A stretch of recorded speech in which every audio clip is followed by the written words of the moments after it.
Hi Aquarius, here is a general look at your solar chart for March 2012, and every year at this time the Sun comes back round into the same part of the solar chart which is about stuff. And it might be your stuff, it might be their stuff, it might be money, it might be big stuff or small stuff, but it's definitely about you in the material world. But also you're going to need good people skills, good speaking, writing skills, and you're going to be able to need the skills to express yourself through whatever medium of expression you choose, in a competent, able kind of a way, because it's likely that you can acquire what you want in the way of resources by the use of such skills.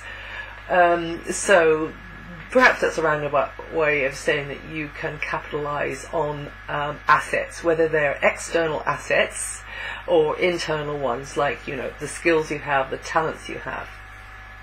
So until the 20th, finances, goods, property, or anything which affects material security or physical well-being is likely to have your attention.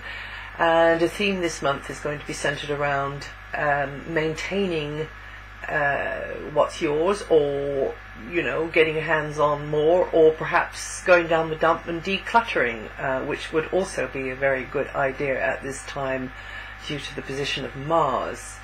The clutter and the money that we trail through life with will definitely have your attention. Anything to do with things on a basic level. And you might be weighing things up at the moment. You might be looking at the material pluses and minuses of a situation, and thinking, Now you're an air sign. You're very logical. You're very rational. Some people might call you irrational, actually, because you can go your own way in rather a surprising manner sometimes. But anyway, you're an air sign. You are a fixed air sign, and sometimes you can get too fixed in the head, or too principled, and don't like to do U-turns on once you've made a decision. However, this is a time when you are actually going through a huge gear change, a huge internal gear change. It's spread out over several months. It's not just about this month, and that's because of where Mars is. So you've got to be a little bit flexible, because actually you're almost like you're evolving quite fast now.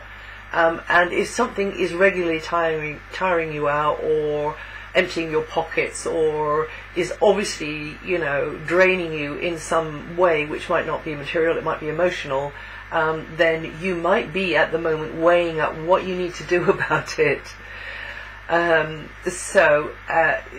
Yeah. And that's for you to know. Now, this month, as I say, monetary things, material things are going to have your attention, and also health. And some of you might be looking into nutrition, but also remedies, medicines, and exercise of various kinds. You could be coming and going more. Actually, it's a real friendly vibe, particularly up until the 3rd. You know, really enjoyable encounters, maybe on a daily basis, or maybe you just meet someone who is actually destined to become a friend, or perhaps you're connecting up with already established friends. So it feels quite nice. It feels like you will be able to hear things that you really do quite like to hear for some reason, which kind of lift you up, and give your morale a boost. But also, you're very much, I think, in the flow of information exchange, an awful lot on your mind, busy in your head. And but until the 5th, especially, I think for the most part, you're really going to be up for it. You're really going to enjoy the interactions that you have with others. Socializing could be related to some kind of educational environment, or information exchange environment, or travel environment, or around, or through media, like I'm doing here, you know, over the wires, or in some other way connected to communications. And like I said at the beginning, this is a time for you to express your ideals as clearly and accurately as you can. Like I say, up until the 5th particularly, there is a lovely flow in that communication sector. Your ideas flow. You just find, you can be articulate. Now Mercury is also helping you out, but it does turn retrograde on the 12th for 3 weeks. Now, you may or may not know that can lead to delays, hold-ups, crossed wires. You're waiting on somebody to get back to you, or maybe you're procrastinating over something. It can mean, plans have to be shelved or just kind of postponed or whatever. But it does serve to get you to think more deeply about something, or notice something that you hadn't noticed before even, or just think things through during that retrograde time. And in April, when Mercury starts going direct again, you should have clarified certain ideas, or had certain discussions, or made certain contacts, and then your life will start rolling forwards more quickly and hopefully satisfactorily again. Mercury continues to retrograde into Pisces on the 24th, which means that you'll be putting your mental focus, discussions or speculation around property, so it'll get more lively, this preoccupation with the material aspect of life, and who you need to speak to, or who you need to rely upon, or what you need to get together in order to improve things for yourself on this kind of financial material level. So your mind gets more into the figuring out what to do about stuff, whether that's getting rid of it, getting more of it, or getting different stuff, or helping somebody with their stuff, or speaking to somebody about their stuff. And that stuff could be property, huge, property like a house or an apartment or a flat or whatever, or just a tiny piece of kit that somebody's borrowing or you want to borrow, or whatever it is.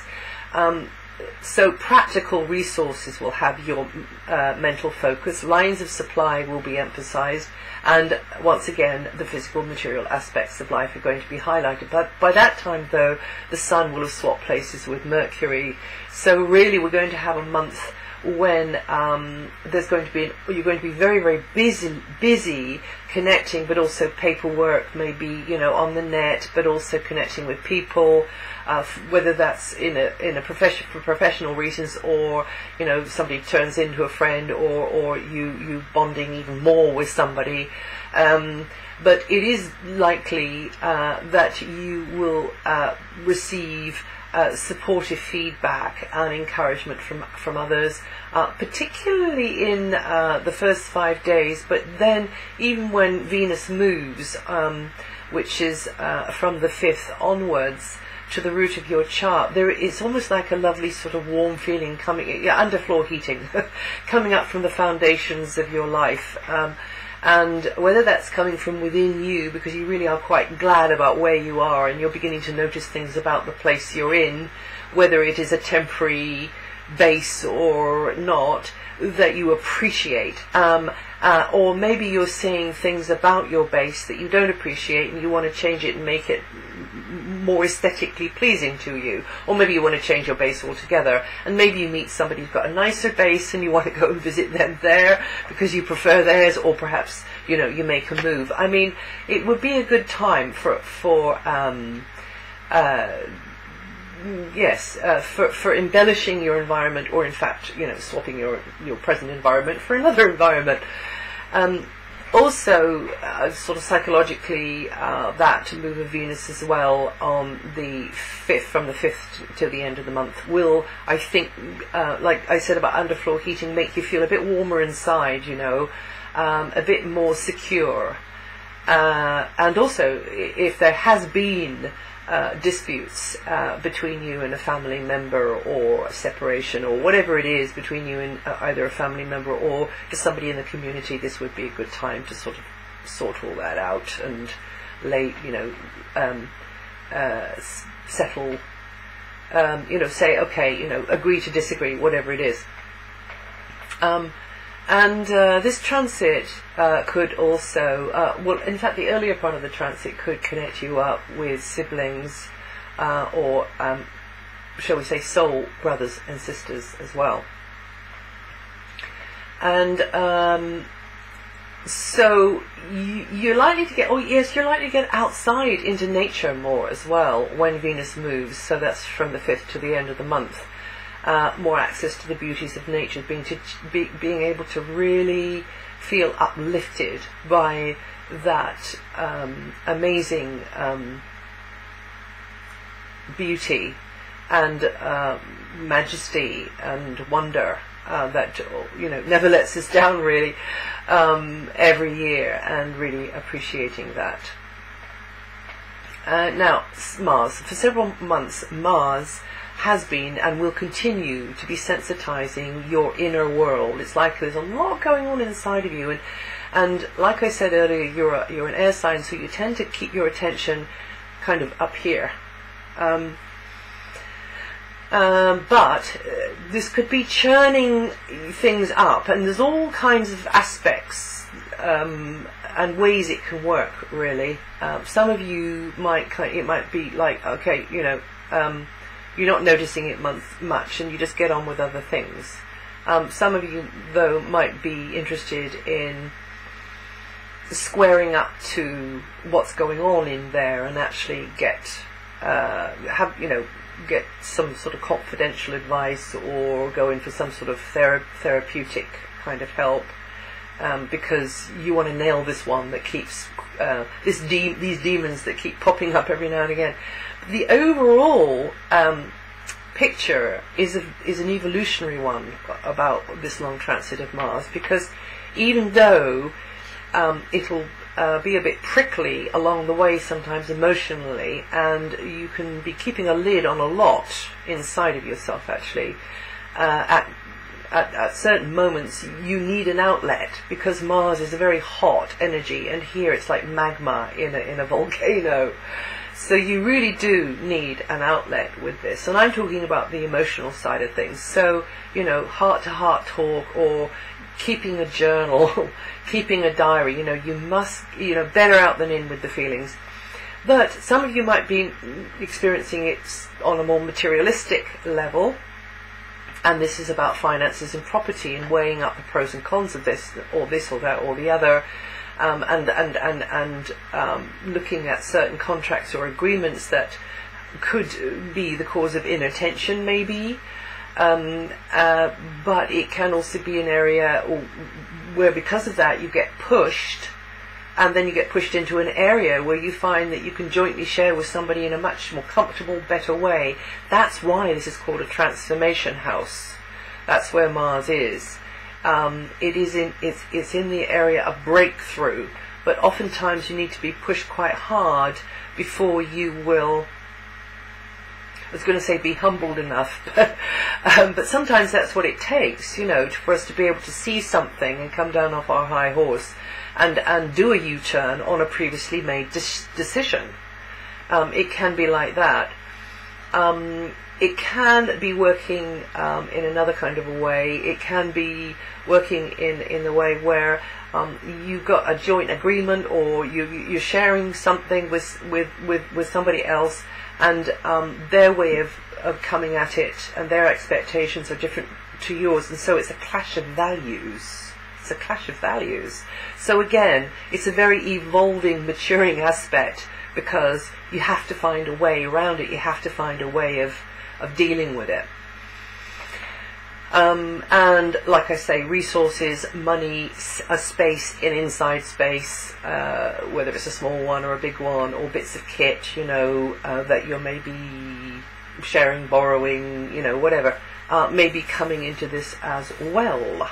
So for some of you, it might also be that you've got a lot churning up inside of you because you've got a contract with an outside sort of faceless agency, like a money, a financial institution of some kind. So however it is for you, suffice it to say that this is an evolutionary time, it's a breakthrough time, but it's stretched out over several months, and you've got until July until this one. But of course it will be affecting different parts of your sign depending on where your sun and other planets are in your natal chart. So it'll kind of be going in waves like that. And the good thing about this is that intuition will be working very well, and you should use that intuition, which has nothing to do with logical thinking at all. It's more like a gut sensing. Put it with your logical thinking, but really, I think, if there was a choice, probably gut knowing is a lot cleverer than rational thinking, because it sees way ahead of rational thinking. And also another good side of this, I suppose, is that you and someone could be very sort of passionate together. It might be that both of you have an interest in common, or you might be passionate about each other. So that's another way that this Mars aspect can work here. Some of you also, because of this position of Mars, could actually be coming into some sort of legacy or inheritance of some kind. But that's a whole other story, and lots of other components need to be looked at before one could really say positively, yeah, that's probably going to happen. So you can get pretty intense sometimes, and pretty deep, and like I say, you need to have the outlet. You need to get it out of yourself in some way or another. I mean, some of you might like to go off and do jogging or something like that, or walking or whatever, or some of you might like to sort of grab a diary and write it all down. From the 20th, you could be mentally or physically busier, on the move more, or making new connections. And I forgot to mention that although the 3rd and the 4th might be a bit challenging, the 13th and the 15th looks extremely promising for something. So I imagine you might be doing something quite nice there, which expands your world in some way. And also there's going to be a new moon on the 22nd, which is conjuncting Mercury and Uranus. And this is very positive for you. It could conjure something magical, or definitely something which is a surprise. Something which is almost like you have to seize. It's opportunistic in a way. There's an element of it there.